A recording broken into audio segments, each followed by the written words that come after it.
Oui, c'est pour ça que je voudrais revenir une seconde sur la question de la colonisation et de ce qui s'est joué pendant les années de la colonisation. Je disais tout à l'heure que les idéaux des Lumières, à travers la colonisation, avaient contribué à déstabiliser les sociétés traditionnelles. Ça s'est joué à travers la question de l'éducation, ça vous le montrez assez bien. Ça s'est joué aussi avec la question de la hiérarchisation des différentes strates de la population, notamment avec les Juifs. Et on va y venir. Je voudrais citer un extrait d'un texte de Ismaël Urbain, qui était le conseiller de Napoléon III aux affaires orientales, lui-même converti à l'islam, qui dit à un moment donné, parce que les Français en Algérie tendent à s'appuyer sur la population juive à un moment donné, qui les accueille de manière moins hostile. Comme des libérateurs, musulmans, plutôt comme des libérateurs. Et Ismaël Urbain dit ça, les Français sous-estiment le mépris que les musulmans vouent aux Juifs. En s'appuyant sur ces parias dégradés, les généraux et les administrateurs de l'Empire commettent une double erreur. Ils abandonnent la garde de l'honneur et de la dignité de la France et renforcent cette antipathie profonde qui éloigne encore les Arabes de nous et qui leur fait dire, avec une espèce de dégoût, le Français et les Juifs ne font qu'un. Ça dit quelque chose d'une sorte de tension qui était en train de se mettre en place, il me semble, mais qui est très ambiguë à analyser parce que la France elle-même n'était pas claire sur la question surtout à cette époque, sur la question des idéaux des Lumières. Non, absolument. On trouve par exemple chez Flaubert, ça c'est vous qui le citez, on trouve chez Flaubert, dans des voyages en Égypte, une critique féroce de la colonisation, mais avec des arguments totalement conservateur, où il constate que les femmes mettent de moins en moins de voiles, et Flaubert écrit bientôt les femmes turques vont se mettre à lire des romans. Et on sait que Flaubert était absolument contre, comme il était contre l'éducation obligatoire. Flaubert parle là d'une forme exprime cette espèce d'orientalisme qui imagine une sorte d'Orient comme alternative aux contradictions des Lumières qui sont en train d'apparaître en conséquence de la révolution industrielle et de ce qui est en train de se passer en Europe. C'est très visible chez Pierre Loti. Voilà. Donc il y a tout ça. En fait, ce qui se passe, il semble que l'administration coloniale a tendance à trouver des charmes au courant conservateur de l'islam. Pour une bonne part, justement parce qu'une bonne partie des administrateurs de l'administration coloniale ne sont pas des aficionados particuliers des idéaux des Lumières. Ils trouvent dans l'islam conservateur quelque chose de fascinant, quelque chose qui les attire, quelque chose qui permet aussi d'entretenir un certain nombre de privilèges dont ils profitent eux-mêmes. Et là, il y a quelque chose qui est d'assez pervers qui est en train de se mettre en place, il me semble, et qui explique en partie à la fois la situation de l'Algérie après. C'est pour ça que c'est pas seulement l'échec de l'islam, il me semble que c'est l'échec d'une dynamique dans laquelle l'administration coloniale joue un rôle central parce qu'elle est complètement ambivalente sur la question de l'islam et du conservatisme. Et on va le voir avec l'esclavage, on va le voir avec le droit des femmes, le nombre de fonctionnaires qui se convertissent à l'islam pour pouvoir épouser des femmes, des filles prépubères, des choses comme ça qui sont des réalités de l'administration coloniale. Oui, on en voit les conséquences aujourd'hui. Enfin, pour finir, je m'invite moi-même dans cette émission, mais enfin, après, j'arrête. C'est pas forcément un hasard, c'est quelqu'un comme Jean-Luc Mélenchon est lui-même fils de fonctionnaires de l'administration coloniale. Il y a une sorte de perversité qui s'est jouée là, il me semble, Razika Adnani. Quand la France est arrivée en Algérie en 1830, le Dey Hussein, qui a remis les clés d'Alger, a signé une forme de contrat avec la France pour qu'elle continue de respecter les traditions du pays. Et la France, justement, a continué à respecter, notamment dans le domaine de la famille. Donc, les relations hommes-femmes au temps de la France étaient organisées selon la charia. Donc, elle a respecté la charia. Et quand la France est partie, on a continué à imposer la charia dans le domaine de la famille exclusivement. Donc oui, il y a ce côté qui est de l'administration coloniale qui était fascinée par le côté conservatisme des pays musulmans. C'est pour cela que l'échec de la modernisation du monde musulman du XXe siècle, 19e, début XXe siècle, l'Occident a son rôle ou sa part de responsabilité dans cet échec.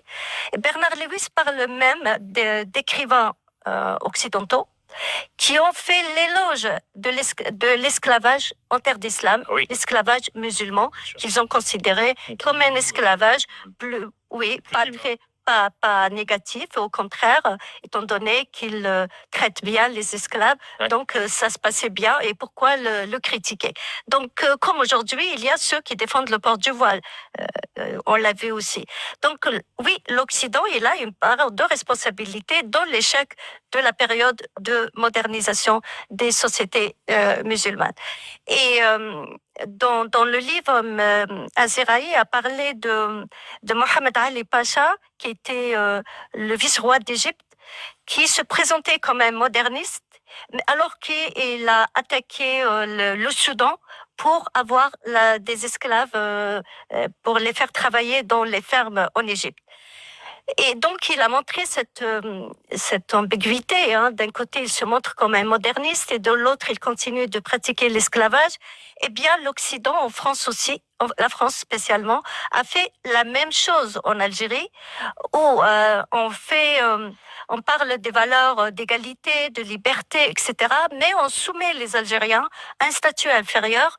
Évidemment, cette ambiguïté aussi dans le rapport à ces valeurs. Et la France a refusé, par exemple, la laïcité en Algérie. Elle a refusé de la pratiquer en Algérie.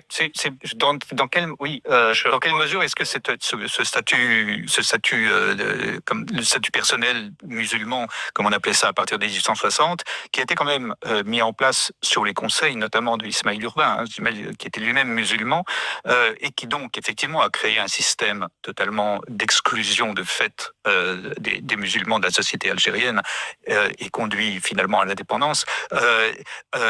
Dans quelle mesure ce statut justement n'était pas aussi une concession aux conservateurs musulmans, dans la mesure où n'étant pas considérés comme français, le code civil ne s'appliquait pas à eux, donc la polygamie pouvait être maintenue, l'esclavage pouvait être maintenu, il y avait un certain nombre de choses comme ça. Donc c'est les classes musulmanes supérieures et conservatrices ne voyaient pas forcément. Dans quelle mesure est-ce qu'elles voyaient vraiment d'un mauvais œil ce décret personnel, ce statut personnel qui était terrible pour les basses classes, mais qui permettait en même temps aux croyances musulmanes, enfin aux pratiques musulmanes de se perpétuer. Oui, bien sûr. C'est ça. Bien sûr. Pour les religieux, c'était plutôt positif. Et cela leur permettait d'avoir la même mise sur la société. D'ailleurs, beaucoup de religieux étaient du côté de l'administration. De l'administration coloniale. Oui. Voilà. Colonial. Alors, il y a beaucoup de choses qui ont été dites. Vous avez raison de rappeler effectivement que l'idéologie coloniale n'a jamais été uniforme et n'a jamais été cohérente avec elle-même, qu'elle était pétrie de contradictions, d'ambivalence. Il y avait en effet des courants universalistes et assimilationnistes qui côtoyaient, cohabitaient, parfois luttaient contre les tendances plus différentialistes qui considéraient finalement que les indigènes devaient rester indigènes et que leurs coutumes c'est très bien et que de toute façon il serait vain d'essayer de les occidentaliser, de les assimiler. Juste une incise, cette pluralité de points de vue au sein de l'administration coloniale et au sein de la société française ne correspond pas aux catégories droite-gauche habituelles. C'est-à-dire que c'est plutôt la gauche qui était pour une colonisation basée sur l'éducation, la diffusion des valeurs assimilatrices et tout ça, et plutôt la droite, des gens comme Burgot, grand massacreur de la colonisation, était plutôt pour le maintien d'une société musulmane, et même pour le maintien de l'esclavage, pour le maintien des traditions. Donc c'est au vu de ce qui se passe aujourd'hui, ça éclaire autrement les revendications Et musulmanes. au Maroc, l'IOT, par exemple, a viré un fonctionnaire qui voulait placarder les déclarations des droits de l'homme et du citoyen. Donc, cette tendance différentialiste, que moi j'appelle le syndrome de Pierre Loti, parce que ça fait référence à cette espèce de culte de l'exotisme, une exacerbation de l'altérité qui est presque excessive et qui conduit finalement, sous couvert de différence et de pluralisme, à parfois accepter des traditions qui sont assez discutables au motif que c'est l'autre avec un grand A. Donc c'est Qu'on retrouve ensuite dans la nouvelle droite et dans les exactement, services sur l'extrême droite. exactement. Donc cette ambivalence, elle a toujours existé. Cependant, moi, je suis quand même gêné. Alors évidemment, moi, je dis qu'il y a une petite part de responsabilité de ce paternalisme colonial qui a continué à verser dans ce différentialisme ethnoculturel. Et donc, le colonisateur a subventionné des écoles coraniques, des madrasas, des cheikhs, et tout ça, moi, je le déplore. Et d'ailleurs, je suis bien placé pour en parler, puisque mon grand-père, aux Comores, était un cadi, était fonctionnaire de l'administration coloniale, puisqu'en effet, la laïcité n'ayant jamais été appliquée dans les colonies, le personnel du culte musulman était fonctionnalisé dans beaucoup de pays. Là où, en revanche, il faut, je pense, faire un petit sort, un préjugé qui est très répandu, c'est de dire oui, mais cette laïcité, les élites religieuses l'ont réclamée. Ce n'est pas vrai. Les élites religieuses ont réclamé le fait de se libérer de la tutelle coloniale sur le culte musulman, qui était en effet gênant pour eux parce qu'ils voulaient reprendre le contrôle du culte musulman et donc mettre fin à ce régime de tutelle qui s'exerçait. En revanche, si on se souvient que la laïcité, ce n'est pas seulement la séparation des églises et de l'État, mais c'est aussi la liberté de conscience, alors les élites religieuses n'ont jamais réclamé la liberté de conscience, parce que ça aurait abouti à ce que ces gens-là, par exemple, reconnaissent le droit à l'apostasie des musulmans. Or, ce droit n'a jamais été concédé par les élites religieuses en Algérie, pas plus qu'il n'a été concédé ailleurs. Le statut personnel, si on le quittait, on était considéré comme un apostat. Et il y a eu l'Oulema Ben Badis, qui dans son association des oulémas dans les années 30, a réitéré le fait que le musulman qui osait demander la nationalité française, la citoyenneté française, en renonçant à son statut personnel, était un apostat, était un renégat. Et donc dans le droit musulman, on sait comment on les traite. Les renégats, c'est au mieux la mort, au pire la mort, au mieux l'ostracisation. De la même manière, en Tunisie, vous avez dans les années 30 un grand mouvement d'intimidation qui est dirigé contre les Tunisiens qui demandent à être français, parce que tout ça est vécu comme une apostasie. Donc dire que les élites musulmanes ont réclamé la laïcité aux économies, c'est complètement faux. C'est une fake news qui circule et qui parfois est reprise par des universitaires, et moi je ne comprends pas. Ils ont en effet milité contre la tutelle du colonisateur sur le culte musulman, qui s'était approprié en effet les biens religieux, et donc on voulait se libérer de cette tutelle-là, mais on ne voulait absolument pas la liberté de conscience dans les colonies. Et c'est en cela qu'il ne faut pas tomber dans l'anachronisme. C'est-à-dire que il était quand même difficilement concevable d'étendre la citoyenneté à des groupes qui étaient complètement hostiles aux valeurs sous-tendues par cette citoyenneté-là. Enfin, c'était juste pas possible. On ne peut pas effectivement admettre au rang de citoyen quelqu'un qui veut tuer ceux qui quittent la religion musulmane. Et donc en cela, il faut quand même le rappeler.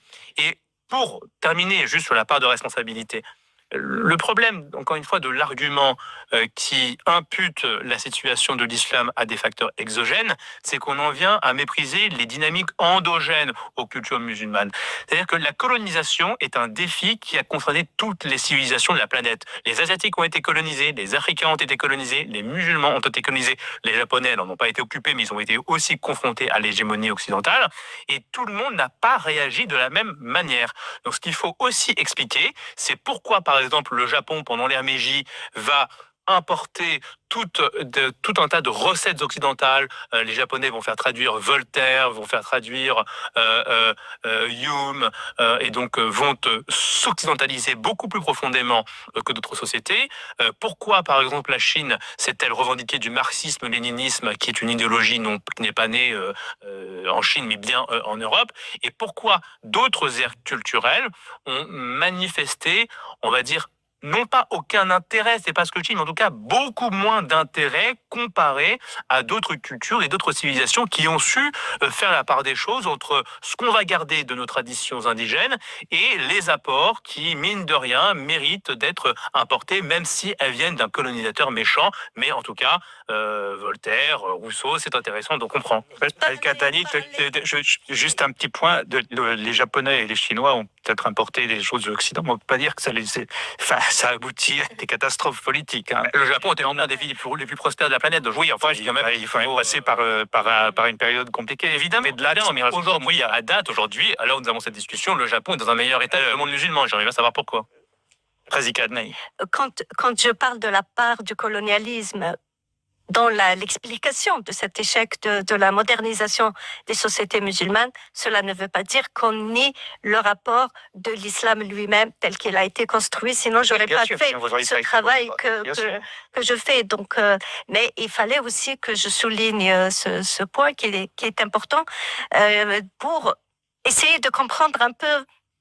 Et tous les éléments, en fait, il faut les citer s'il faut parler du monde musulman et l'état aujourd'hui dans lequel il est aujourd'hui, la montée du conservatisme et du fondamentalisme, le retour au religieux. Pourquoi c'est toujours dans les deux étapes où l'islam s'est ouvert sur l'autre, c'est l'islam conservateur et l'islam fondamentaliste qui finit par s'imposer. Là-dessus, vous êtes d'accord. C'est là la question que voilà.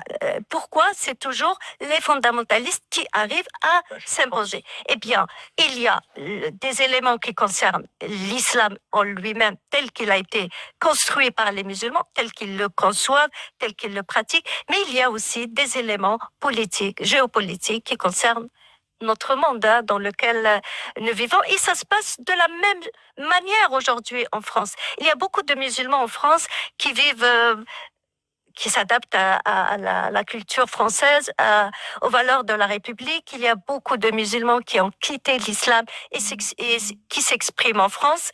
Mais ceux qui font plus de bruit, c'est, on peut dire, ceux qui s'imposent le plus dans le domaine et qui ont plus de soutien, y compris dans le domaine politique, eh bien, c'est l'islam conservateur, c'est l'islam fondamentaliste et totalitaire. Et si on continue comme ça, évidemment, c'est cet islam-là qui va s'imposer. Et il y a 2 jours ou quelques jours, le ministre de l'Intérieur a dit qu'il n'était pas contre le voile des mineurs.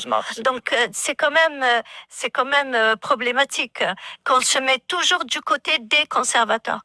Donc l'Occident, oui, il a sa part de responsabilité et il faut le dire. Alors,